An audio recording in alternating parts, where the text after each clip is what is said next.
네, 김여정의 표정에 굉장히 시청자 여러분들도 궁금해 하셨을 것 같은데, 어제부터 많은 얼굴들이 보여줬는데, 김정은의 표정, 김여정. 김여정이죠. 김여정의 표정에서 가장 특이하게 보여지는 부분이 얼굴을 약간 들고 턱을 좀 보여주는 네. 그런 모습 아니었겠습니까? 강명도 교수. 네. 어떤 의지의 표현이라고 봐야 될까요? 김여정이는 참 여러 가지 직책도 가지고 있습니다. 직책뿐만 아니라 김일성의 손녀 아닙니까, 일단은. 네. 또 김일성의 손녀이고 김정일의 딸이기도 하거든요.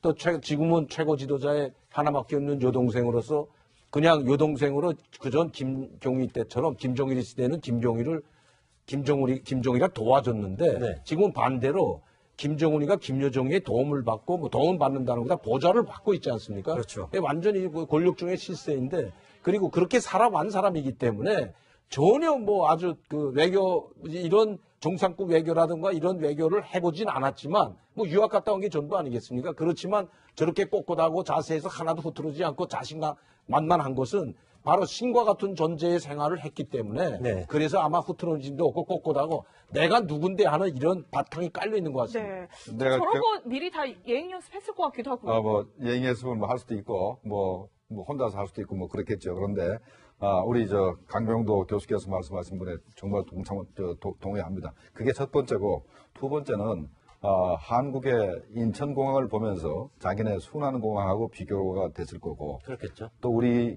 어마어마한 경제력을 보면서 상당히 기가 죽었을 겁니다. 네. 그 사람이 기가 죽으면 일부러 뒤로 제끼게 돼 있거든요. 그런 거. 일부러 오만한 표현을 지어야 됩니다. 아무튼 기 죽었다 고개 숙일 수는 없지 않습니까? 네. 이게 두 번째고 세 번째는 임신을 하면 배가 나와가지고 뒤로 제껴야 됩니다. 아시지 않습니까? 잘 몰라요? 임신한 자들은 배를 제끼고 다닙니다, 이렇게. 그러면 이 세 번째 이유는 혹시나 배가 무거우니까 뒤로 제낀 거 아닌가 이런 생각도 듭니다. 네. 근데 이제 계속 그 임신 가능성은 사실 네. 저희가 아직 공식적으로 확인한 건 확인되지는 아니기 않았죠. 때문에 네. 그 부분은 이제 좀 사견임을 밝혀두고요. 네. 그 김여정, 좋게 말하면 당당한 모습이었고, 좀 약간 도도한 느낌도 들었고, 그런 이제 생각이 들었는데, 오늘 보면 저는 특이한 게, 이제 김여정이 이제 청와대를 방문할 때 파란색 파일을 하나 가지고 왔단 말이에요. 네. 북한 대표단 책상 위에 유일하게 놓여있는 저 파란색 파일 안에 김정은의 친서가 들어 있었겠죠. 그렇습니다. 이게 사실은 오늘 좀 대표단에 올 때 저는 이제 김영남 위원장이 가지고 올 줄 알았어요. 왜냐하면 예를 들어서 공식 대표단이니까 김영남 위원장이 가져오는 게 당연한데 문제는 김여정 그 앞에 테이블에만 김여정 테이블에만 놓여 있었거든요. 그렇죠. 근데 거기에 문장이 뭐 어떻게 썼냐면 조선민주인민공화국 국무위원회라고 되어 있습니다. 아하. 그리고 국무위원회 휘장이 있어요. 네. 그게 뭐냐면 국무위원회라는 게 지금 예전에 아시겠지만 김정일 시대에는 국방위원회가 사실 핵심이었습니다. 그렇죠. 모든 권한을 국방위원회가 가지고 있고 김정일 국방위원장이 가지고 있었거든요. 근데 2016년도 당대회를 거치면서 국무위원회가 만들어지고 국무위원회가 계엄령 선포권, 그다음에 정책 결정권, 뭐 전쟁 선포까지 모든 걸 다 가지고 있습니다. 네, 지금 보여준 저 네. 그림이 바로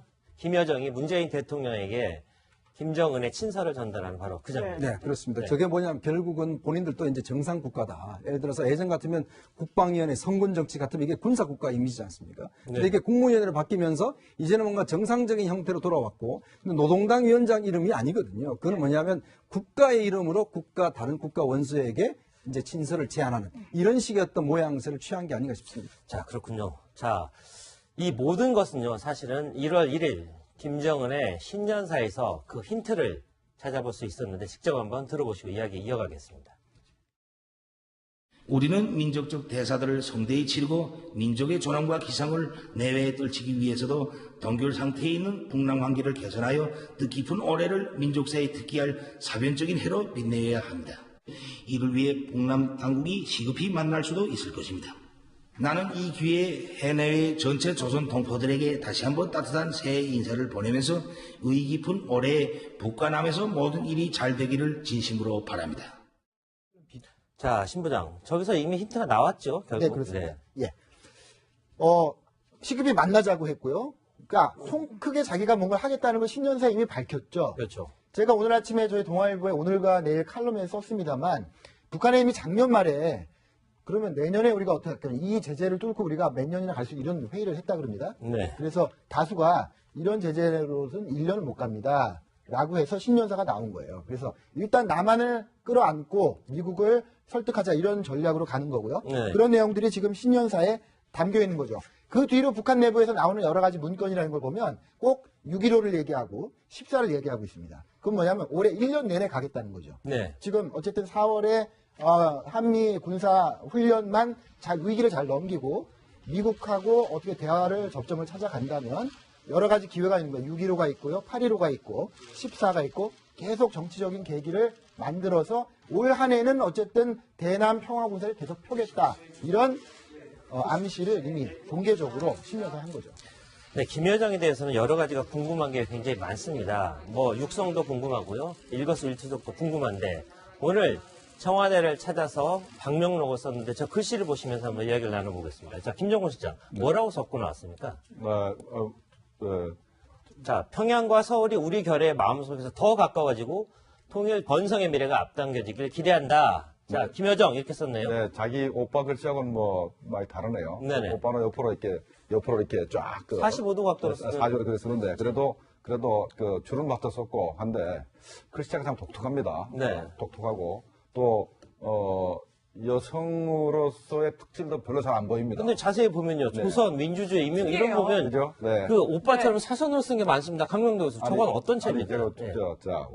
여자가 이렇게 다소곳하고 하면은 글씨 저렇게 저렇게 안 쓰죠. 네. 그런데 아마도 자유분방이 컸고 바로 이제 그 공주로 컸기 때문에 네. 저런 글씨가 나온 거 아닌가 생각이 듭니다. 그래서 글씨도 상당히 연습을 많이 한 것 같아요. 그래요. 지금 김영남 똑바로 글씨하고 썼는데, 저는 네. 저희 글씨하고 비슷하고 일반 사람 네, 글씨하고 일반 글씨고, 비슷한데 저기는 아마 공주 냄새가 좀 납니다. 지금 글씨에도 누가 자기만 연습한 게 아니고 네. 그 누가 이제 가르친 선생이 분명히 저걸 있게 그 글씨까지 가르치지 않았나. 물론 네. 뭐 김정희도 마찬가지예요. 옆으로 자기 아버지 흉내 내면서 이제 사인도 하고 하는 걸 다 아버지하고 똑같은 글씨체로 가는데 뭐 글씨체가 중요한 것이 아니고 사실 김여정이가 친서를 가져와서 특사로 문재인 대통령을 만났다는 그 자체는 이것으로 끝나지 않는다는 거 저는 네. 보거든요. 그러니까 이미 다 후순위에 이미 모든 걸 다 준비되어 있다. 이자도 다 많은 분들이 말씀했지만 비핵화가 문제인데 북미 관계가 풀리지 않는데 어떻게 남북 관계 정상회담에서 아무것도 이뤄낼 것이 없거든. 네. 그러면 앞으로 한미 군사훈련 이제 올림픽이 끝나고 한미 군사훈련이 끝나는 것과 동시에 김정은이는 가만 기다리고 있다가 비핵화를 선언하지 않지만 핵 문제를 해결하기 위해서 미국과 회담을 하겠다. 그리고 네네. 미사일 발사와 핵실험을 잠시 중단하겠다는 발표를 할 수가 있다는 겁니다. 그렇지 않고 어떻게 김정은 여동생 김여정이가 와가지고 우리 대통령께 저렇게 친서를 자신 있게 전달할 수가 없는 거거든요. 물밑 접촉한 것도 아니고 무슨 조율한 것도 아닌 상황에서 이건 상당히 어려운 건데 이런 것까지 다 타산을 해놓고 김여정을 보냈다. 저는 앞으로 남북 관계가 이번 김여정이가 왔다 가면서 그 앞에도 이제 그 질문에도 있지만 상전벽해와 같은 그런 일이 벌어지지 않겠냐 한번 기대할 볼만하다고 봅니다. 네. 예. 과거에 우리가 남북 정상회담을 2번을 성사시키지 않았습니까? 만약에 이번에 이렇게 해서 회담이 성사가 되면은 오늘 이 상황, 남북 정상회담을 이렇게 공개적으로 특사를 보내서 문서로 제의하는 상황 굉장히 처음 있는 일이고요. 그렇죠. 그것 자체로 남북 관계사에 남을 건데요. 그러네요. 그리고 돌아보면 2000년에 첫 정상회담. 6.15 공동선언하는 첫 정상회담은 박지원 지금 전 대표가 제3국 말레이시아에서 제3국을 다니면서 네. 북측하고 네. 비밀 그 협상을 해가지고 총선 직전에 발표를 하잖아요. 네. 그래서 이제 비난을 받곤 했는데 그렇게 했고 2007년에도 마찬가지입니다. 김만복 당시 국정원장이 네. 자기가 직접 평양을 막 들락날락하면서 만들어낸 겁니다. 그래서 뭐가 조건이었냐, 뭘 줬냐 이렇게 아직도 그게 미국으로 남아 있는데 아무튼간에 그렇게 만들어졌던 두 정상회담하고는 전혀 다른 형태의 정상회담이 될 것을 지금 오늘 대내외에 선포한 거죠, 남북이. 네. 네, 오늘 오찬이었죠. 오찬을 할 때 문재인 대통령이 김여정에게 했다는 얘기가 공개가 됐는데 본인이 2007년 정상회담 당시 비서실장으로 정상회담 총괄을 했었다. 당시에 했던 합의사항 중에 백두산 관광을 하는 합의문이 들어있었는데 그렇게 못해서 정말 아쉽다. 좀 빨리 그 관광이 이루어지길 바란다. 이런 얘기를 했다는데 굉장히 의미심장한 얘기입니다. 그렇죠. 이 14선언하고 6.15 선언 두 가지 보면 사실 이제 북한에 대한 지원이라든지 우리가 북한에 대한 공동사업들 이런 것들이 굉장히 많습니다. 6.15 선언을 통해서 개성공단 문제가 됐고 14선을 통해서 북한에 여러 가지 우리가 지원 방안들이 되어 있는 것이거든요. 네네. 근데 물론 그 당시에 이제 문재인 대통령이 비서실장으로서 남북 쪽에 이제 준비 단장을 했기 때문에 네네. 그런 부분에 대한 이제 의전을 이제 피력을 했는데 문제는요. 그때하고 지금하고 상황이 많이 다릅니다. 지금 이번에 평창 과정을 잘 보시면 알겠지만 있지만 네. 정말 우리가 핸드폰 하나 못 주는 상황이에요. 이번에 북한 대표팀들 우리가 삼성에 준 핸드폰을 유일하게 못 주지 않습니까? 그렇죠. 그만큼 모든 것들을 다 유엔 제재위원회 미국의 허락을 받아야 되고 정말 기름도 못 넣어주는 상황이에요. 자, 그렇다면 지금 정상회담을 하면 합의사항이 있어야 되잖아요. 그럼 거기에 남북 관계를 회복해야 되는데 이 문제는 남북이 합의한다고 될 수 있는 문제가 아니라는 거죠. 네. 예전에는 남북이 합의하면 뭐 그렇게 할 수 있었습니다. 근데 지금은 남북 문제가 더 이상의 남북 문제가 아니라는 것이거든요. 그렇기 때문에 아마 정부로서도 이제 고민이 있을 겁니다. 정상회담을 하면 뭔가 합의사항을 내야 되고 그 합의사항에 뭐 물론 핵 문제가 있어야겠지만 나머지 또 지원 문제가 있어야 되거든요. 예를 들어서 지금같이 금강산 관광 개성공단 이걸 한다고 하면 이거는 두 사람이 사인해서 될 수 있는 문제가 아니에요. 그렇기 때문에 예전과는 많은 상황이 달라졌기 때문에 오늘 문재인 대통령이 이야기했던 저런 상황은 어떤 면에서 보면 이루어지기는 전체 그 유엔 제재나 대북 제재가 풀리지 않는 한은 네. 상당히 힘들어진다고 봐야죠. 네. 네, 제가 그걸 좀 뭐 보완 설명드리면 백두산 관광 얘기는 이제 문재인 대통령께서 약간 착각을 하신 것 같아요. 네. 왜냐하면 14 공동선언 이전에 벌써 백두산 관광은 다 준비가 끝났었습니다. 아하. 끝났기 때문에 14선언하고 상관없이 이루어지는 거고 14선언은 주로 이런 겁니다. 해주공단을 만들고 네. 원산에 선박 불락 공장을 만들고 근데 철도 차량 기자를 만들고 그다음에 개성하고 평양 간에 그 철도를 개보수하고 고속도로를 개보수하고 뭐 이런 것들입니다. 어마어마하게 돈 들어가는 것들이거든요. 그래서 싸도 한 30조 적게 봐도 한 3조 정도 들어갈 어마어마한 그런 사업들이 많이 들어가 있어요. 근데 유엔 제재 국면에서 북한에는 투자를 거의 할 수가 없는 상태이기 때문에 북한이 그런 걸 14 공동선언 이행을 요구한다 하더라도 우리 정부가 실제적으로 할 수 있는 건 거의 없습니다. 북한도 이걸 알 거거든요. 네. 그러면 아마도 이 금전적인 문제보다는 아마도 교류 협력 쪽으로 관광은 금지가 안 돼 있습니다. 그래서 아마 관광 쪽으로 그쪽으로 길을 뚫으려고 노력할 가능성이 있습니다. 네. 자, 김여정의 지금 일거수일투족 쪽에 모두 지금 관심이 집중의 네. 대상이 되고 있는데 일단은 이제 외적으로는 굉장히 좀 수수한 모습으로 온 것도 눈에 띄었고요. 저는 또 이 부분이 궁금했어요. 오늘 친필까지 공개된 마당에 김여정의 육성이 정말 듣고 싶었는데 문 대통령이 인사를 건넸을 때도 카메라 앞에서는 입을 전혀 열지 않더라고요. 그러니까 결국 우리는 김여정의 육성을 지금 한마디도 듣지 못한 거거든요. 또 인사말 정도로 들은 네. 거예요. 이런 것도 지금 다 계산을 한 건가요? 외모부터 이 말투까지 다?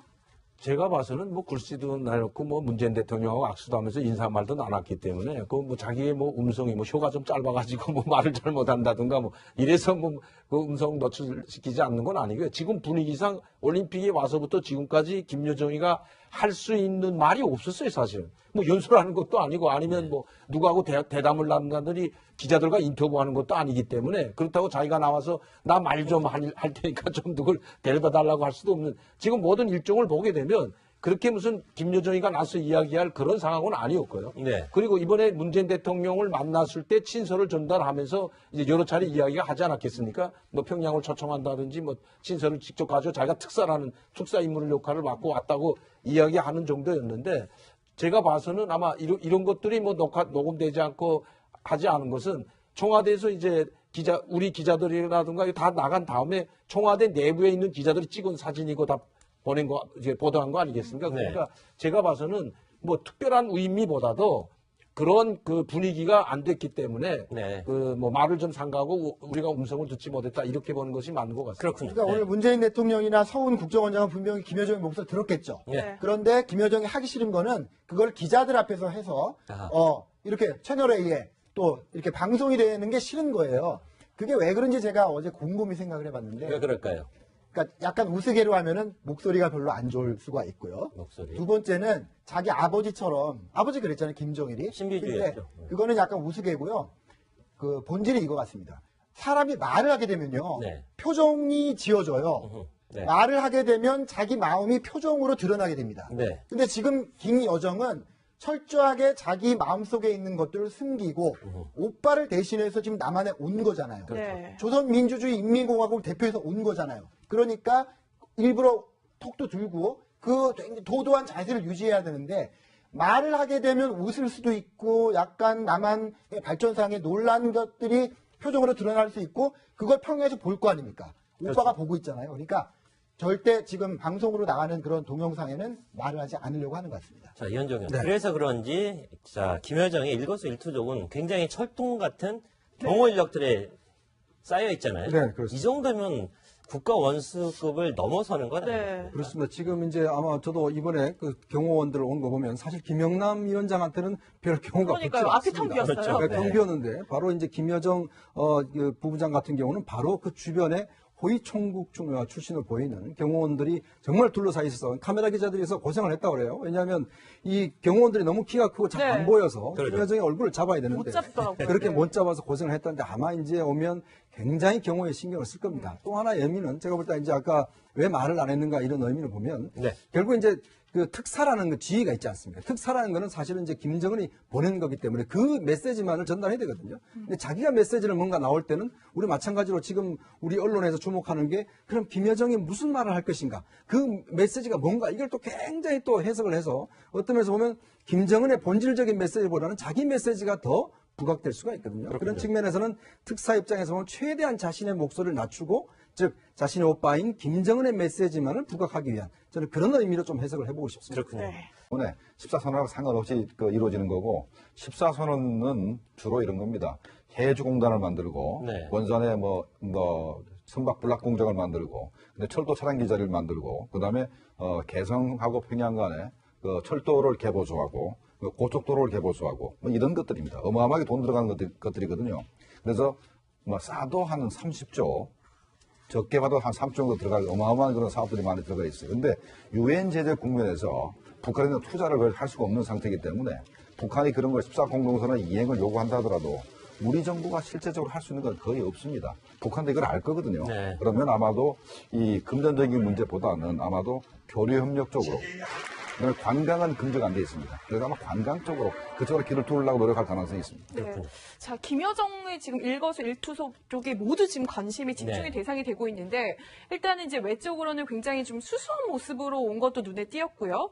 저는 또 이 부분이 궁금했어요. 오늘 친필까지 공개된 마당에 김여정의 육성이 정말 듣고 싶었는데 문 대통령이 인사를 건넸을 때도 카메라 앞에서는 입을 전혀 열지 않더라고요. 그러니까 결국 우리는 김여정의 육성을 지금 한마디도 듣지 못한 거거든요. 그 인사말 정도로 들은 네. 거예요. 이런 것도 지금 다 계산을 한 건가요? 외모부터 이 말투까지 다? 제가 봐서는 글씨도 내놓고 문재인 대통령하고 악수도 하면서 인사말도 나눴기 때문에 자기의 음성이 효가 좀 짧아가지고 말을 잘 못한다든가 이래서 그 음성 노출시키지 않는 건 아니고요. 지금 분위기상 올림픽에 와서부터 지금까지 김여정이가 할 수 있는 말이 없었어요, 사실은. 연설하는 것도 아니고 아니면 누구하고 대담을 나눈다더니 기자들과 인터뷰하는 것도 아니기 때문에 그렇다고 자기가 나와서 나 말 좀 할 테니까 좀 누굴 데려다 달라고 할 수도 없는 지금 모든 일정을 보게 되면 그렇게 무슨 김여정이가 나서 이야기할 그런 상황은 아니었고요. 네. 그리고 이번에 문재인 대통령을 만났을 때 친서를 전달하면서 이제 여러 차례 이야기가 하지 않았겠습니까? 평양을 초청한다든지 친서를 직접 가지고 자기가 특사 인물 역할을 맡고 왔다고 이야기하는 정도였는데 제가 봐서는 아마 이런 것들이 녹음되지 않고 하지 않은 것은 청와대에서 이제 우리 기자들이라든가 다 나간 다음에 청와대 내부에 있는 기자들이 찍은 사진이고 다 보낸 거, 이제 보도한 거 아니겠습니까? 그러니까 제가 봐서는 특별한 의미보다도 그런 그 분위기가 안 됐기 때문에 네. 말을 좀 삼가하고 우리가 음성을 듣지 못했다 이렇게 보는 것이 맞는 것 같습니다. 그렇군요. 그러니까 오늘 문재인 대통령이나 서훈 국정원장은 분명히 김여정의 목소리를 들었겠죠. 네. 그런데 김여정이 하기 싫은 거는 그걸 기자들 앞에서 해서 아하. 이렇게 채널A에 또 이렇게 방송이 되는 게 싫은 거예요. 그게 왜 그런지 제가 어제 곰곰이 생각을 해봤는데 왜 그럴까요? 볼 건데요. 그러네요. 그리고 돌아보면 2000년에 첫 정상회담. 6.15 공동선언하는 첫 정상회담은 박지원 지금 전 대표가 제3국 말레이시아에서 제3국을 다니면서 네. 북측하고 네. 비밀 그 협상을 해가지고 총선 직전에 발표를 하잖아요. 네. 그래서 이제 비난을 받곤 했는데 그렇게 했고 2007년에도 마찬가지입니다. 김만복 당시 국정원장이 네. 자기가 직접 평양을 막 들락날락하면서 만들어낸 겁니다. 그래서 뭐가 조건이었냐, 뭘 줬냐 이렇게 아직도 그게 미국으로 남아 있는데 아무튼간에 그렇게 만들어졌던 두 정상회담하고는 전혀 다른 형태의 정상회담이 될 것을 지금 오늘 대내외에 선포한 거죠, 남북이. 네. 네, 오늘 오찬이었죠. 오찬을 할 때 문재인 대통령이 김여정에게 했다는 얘기가 공개가 됐는데 본인이 2007년 정상회담 당시 비서실장으로 정상회담 총괄을 했었다. 당시에 했던 합의사항 중에 백두산 관광 하는 합의문이 들어있었는데 그렇게 못해서 정말 아쉽다.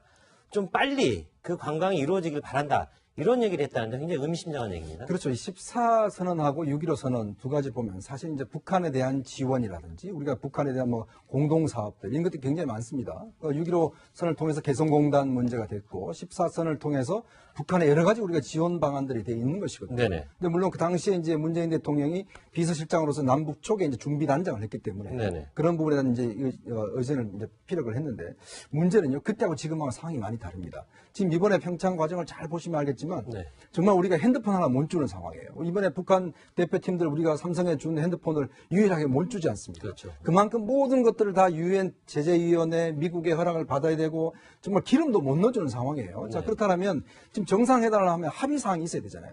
그럼 거기에 남북 관계를 회복해야 되는데 이 문제는 남북이 합의한다고 될 수 있는 문제가 아니라는 거죠. 네. 예전에는 남북이 합의하면 뭐 그렇게 할 수 있었습니다. 근데 지금은 남북 문제가 더 이상의 남북 문제가 아니라는 것이거든요. 그렇기 때문에 아마 정부로서도 이제 고민이 있을 겁니다. 정상회담을 하면 뭔가 합의사항을 내야 되고 그 합의사항에 뭐 물론 핵 문제가 있어야겠지만 나머지 또 지원 문제가 있어야 되거든요. 예를 들어서 지금같이 금강산 관광 개성공단 이걸 한다고 하면 이거는 두 사람이 사인해서 될 수 있는 문제가 아니에요.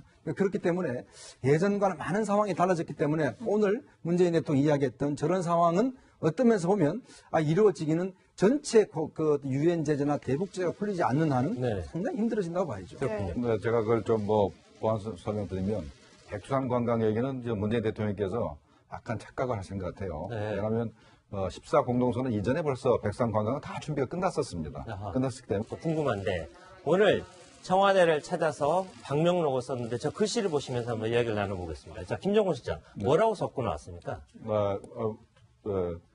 자, 평양과 서울이 우리 결의 마음속에서 더 가까워지고 통일 번성의 미래가 앞당겨지길 기대한다. 자, 김여정 이렇게 썼네요. 네, 자기 오빠 글씨하고는 뭐 많이 다르네요. 네네. 오빠는 옆으로 이렇게 쫙 45도 각도로 쓰는 45도 그렇게 쓰는데 그래도 그 주름박도 썼고 한데 글씨체가 참 독특합니다. 네. 독특하고 또 여성으로서의 특징도 별로 잘 안 보입니다. 근데 자세히 보면요. 조선, 민주주의, 인명 이런 거 보면 그죠? 네. 그 오빠처럼 사선으로 쓴 게 많습니다. 강명도에서 저건 어떤 책이죠?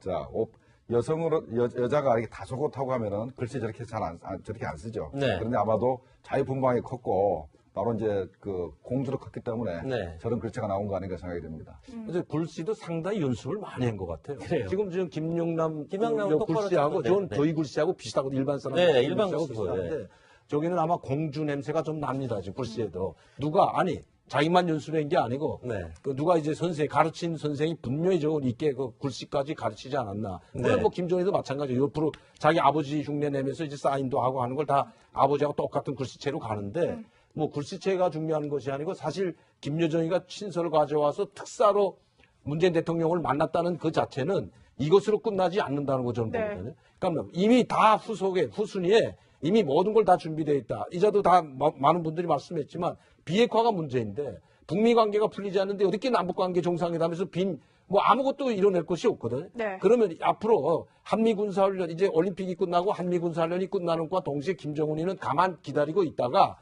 비핵화를 선언하지 않지만 핵 문제를 해결하기 위해서 미국과 회담을 하겠다. 그리고 네네. 미사일 발사와 핵실험을 잠시 중단하겠다는 발표를 할 수가 있다는 겁니다. 그렇지 않고 어떻게 김정은 여동생 김여정이가 와가지고 우리 대통령께 저렇게 친서를 자신 있게 전달할 수가 없는 거거든요. 물밑 접촉한 것도 아니고 무슨 조율한 것도 아닌 상황에서 이거 상당히 어려운 건데 이런 것까지 다 타산을 해놓고 김여정을 보냈다. 저는 앞으로 남북 관계가 이번 김여정이가 왔다 가면서 그 앞에도 이제 뭐 그 질문에도 있지만 상전 벽해와 같은 그런 일이 벌어지지 않겠냐 한번 기대할 볼만하다고 봅니다. 네. 네. 과거에 우리가 남북 정상회담을 2번을 성사시키지 그렇죠. 않았습니까? 만약에 이번에 이렇게 해서 회담이 성사가 되면은 오늘 이 상황, 남북 정상회담을 이렇게 공개적으로 특사를 보내서 문서로 제의하는 상황 굉장히 처음 있는 일이고요. 그렇죠. 그것 자체로 남북 관계사의 네, 김여정의 표정에 굉장히 시청자 여러분들도 궁금해 하셨을 것 같은데 어제부터 많은 얼굴들이 보여줬는데 김정은의 김여정이죠. 김여정의 표정에서 가장 특이하게 보여지는 부분이 얼굴을 약간 들고 턱을 좀 보여주는 네. 그런 모습 아니었겠습니까? 황명도 교수. 어떤 의지의 표현이라고 봐야 될까요? 뭐 김여정이는 참 여러 가지 직책도 가지고 있습니다. 직책뿐만 아니라 김일성의 손녀 아닙니까, 일단은. 네. 또 김일성의 손녀이고 김정일의 딸이기도 하거든요. 또 지금은 최고 지도자의 하나밖에 없는 여동생으로서 그냥 여동생으로 그전 김경희 때처럼 김정일 시대는 김정일이가 도와줬는데 네. 지금은 반대로 김정은이가 김여정의 도움을 받고 뭐 도움 받는다는 것보다 보좌를 받고 있지 않습니까? 그렇죠. 완전히 그 권력 중의 실세인데 그리고 그렇게 살아온 사람이기 때문에 전혀 뭐 아주 그 외교 이런 정상급 외교라든가 이런 외교를 해보진 않았지만 뭐 유학 갔다 온 게 전부 아니겠습니까? 그렇지만 저렇게 꼿꼿하고 자세해서 하나도 흐트러지지 않고 자신감 만만한 것은 바로 신과 같은 존재의 생활을 했기 때문에 네. 그래서 아마 흐트러짐도 없고 꼿꼿하고 내가 누군데 하는 이런 바탕이 깔려 있는 것 같습니다. 네. 내가 저런 거 미리 다 예행 연습했을 것 같기도 하고요. 뭐 예행 연습을 뭐 할 수도 있고 뭐 혼자서 할 수도 있고 뭐 그렇겠죠. 그런데 우리 저 강병도 교수께서 말씀하신 분에 정말 동의합니다. 그게 첫 번째고 두 번째는 한국의 인천공항을 보면서 자기네 순환공항하고 비교가 됐을 거고 그렇겠죠. 또 우리 어마어마한 경제력을 보면서 상당히 기가 죽었을 겁니다. 네. 그 사람이 기가 죽으면 일부러 뒤로 제끼게 돼 있거든요. 그런 거. 일부러 오만한 표현을 지어야 됩니다. 아무튼 기 죽었다 고개 숙일 수는 없지 않습니까? 네. 이게 두 번째고 세 번째는 임신을 하면 배가 나와가지고 뒤로 제껴야 됩니다. 아시지 않습니까? 잘 몰라요? 임신한 자들은 배를 제끼고 다닙니다. 이렇게. 그러면 이 세 번째 이유는 혹시나 배가 무거우니까 뒤로 제낀 거 아닌가 이런 생각도 듭니다. 네. 근데 이제 계속 그 임신 가능성은 사실 네. 저희가 아직 공식적으로 확인한 건 확인되지는 아니기 않았죠. 때문에 네. 그 부분은 이제 좀 사견임을 밝혀두고요. 네. 그 김여정, 좋게 말하면 당당한 모습이었고, 좀 약간 도도한 느낌도 들었고, 그런 이제 생각이 들었는데, 오늘 보면 저는 특이한 게, 이제 김여정이 이제 청와대를 방문할 때 파란색 파일을 하나 가지고 왔단 말이에요. 네. 북한 대표단 책상 위에 유일하게 놓여있는 저 파란색 파일 안에 김정은의 친서가 들어 있었겠죠. 그렇습니다. 이게 사실은 오늘 좀 대표단에 올 때 저는 이제 김영남 위원장이 가지고 올 줄 알았어요. 왜냐하면 예를 들어서 공식 대표단이니까 김영남 위원장이 가져오는 게 당연한데 본연의 김여정 그 앞에 테이블에만 김여정 테이블에만 놓여 있었거든요. 그렇죠. 근데 거기에 문장이 뭐 어떻게 썼냐면 조선민주인민공화국 국무위원회라고 되어 있습니다. 아하. 그리고 국무위원회 휘장이 있어요. 네. 그게 뭐냐면 국무위원회라는 게 지금 예전에 아시겠지만 김정일 시대에는 국방위원회가 사실 핵심이었습니다. 그렇죠. 모든 권한을 국방위원회가 가지고 있고 김정일 국방위원장이 가지고 있었거든요. 근데 2016년도 당대회를 거치면서 국무위원회가 만들어지고 국무위원회가 계엄령 선포권, 그다음에 정책 결정권, 뭐 전쟁 선포까지 모든 걸 다 가지고 있습니다. 네, 지금 보여준 저 네. 그림이 바로 김여정이 문재인 대통령에게 김정은의 친서를 전달하는 바로 그 장면입니다. 네, 그렇습니다. 네. 저게 뭐냐면 결국은 본인들도 이제 정상 국가다. 예를 들어서 예전 같으면 국방위원회 선군 정치 같으면 이게 군사 국가 이미지지 않습니까? 근데 네. 이게 국무위원회로 바뀌면서 이제는 뭔가 정상적인 형태로 돌아왔고 근데 노동당 위원장 이름이 아니거든요. 그건 뭐냐면 국가의 이름으로 다른 국가 원수에게 이제 친서를 제안하는 이런 식의 어떤 모양새를 취한 게 아닌가 싶습니다. 자, 그렇군요. 자, 이 모든 것은요, 사실은 1월 1일 김정은의 신년사에서 그 힌트를 찾아볼 수 있었는데 직접 한번 들어보시고 이야기 이어가겠습니다. 우리는 민족적 대사들을 성대히 치르고 민족의 존엄과 기상을 내외에 떨치기 위해서도 동결 상태에 있는 북남 관계를 개선하여 뜻깊은 올해를 민족사에 특기할 사변적인 해로 빛내야 합니다. 이를 위해 북남 당국이 시급히 만날 수도 있을 것입니다. 나는 이 기회에 해내외 전체 조선 동포들에게 다시 한번 따뜻한 새해 인사를 보내면서 의의 깊은 올해 북과 남에서 모든 일이 잘 되기를 진심으로 바랍니다. 자, 신부장. 저기서 이미 힌트가 나왔죠, 결국. 네, 그렇습니다. 예. 시급히 만나자고 했고요.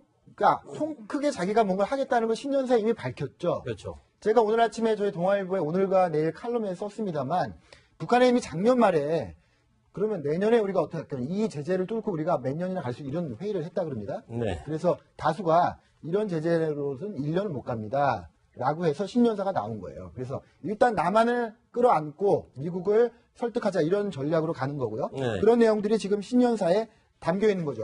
그 뒤로 북한 내부에서 나오는 여러 가지 문건이라는 걸 보면 꼭 6.15를 얘기하고 14를 얘기하고 있습니다. 그건 뭐냐면 올해 1년 내내 가겠다는 거죠. 네. 지금 어쨌든 4월에 한미 군사 훈련만 위기를 잘 넘기고 미국하고 어떻게 대화를 접점을 찾아간다면 여러 가지 기회가 있는 거예요. 6.15가 있고요. 8.15가 있고 14가 있고 계속 정치적인 계기를 만들어서 올 한 해는 어쨌든 대남 평화공사를 계속 펴겠다. 이런 암시를 이미 공개적으로 심려서 한 거죠. 네, 김 여정에 대해서는 여러 가지가 궁금한 게 굉장히 많습니다. 뭐 육성도 궁금하고요. 일거수일투족